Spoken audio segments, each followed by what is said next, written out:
Oui, bonjour. Comment ça va ce matin? La dernière fois sur TikTok, j'ai fait une publication concernant les clandos, dragage et Bakater et Doumoudou. Monsieur le maire du 6e arrondissement, les personnes à qui vous donnez les autorisations pour superviser les sites de transport doivent mettre un peu de rigueur. On ne peut pas charger les gens qui payent de l'argent, on les paye et on les entasse dans des voitures bâchées, comme si on allait dans mon village.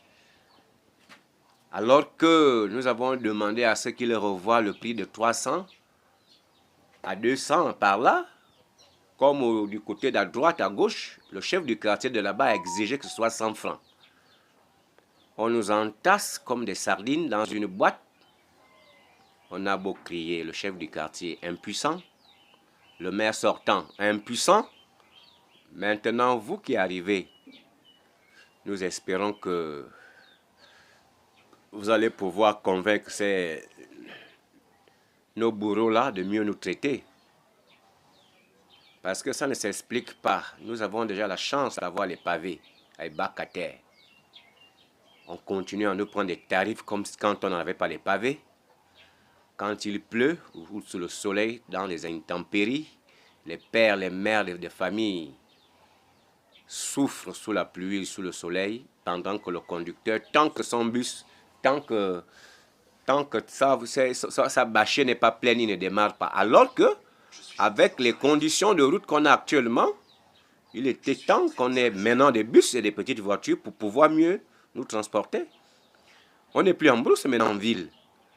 Pourquoi on continue à nous transporter dans des épaves de bâchés alors qu'il y a des bus?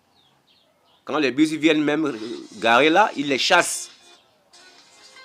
Donc, revoir la rigueur. Parce que c'est donnant-donnant. On paye pour un meilleur service. Sinon, on marchait. Il n'y a aucune différence entre marcher et monter dans ces voitures entassées comme les sardines. Il faut des bus. Il faut des petites voitures. Et il faut revoir le tarif.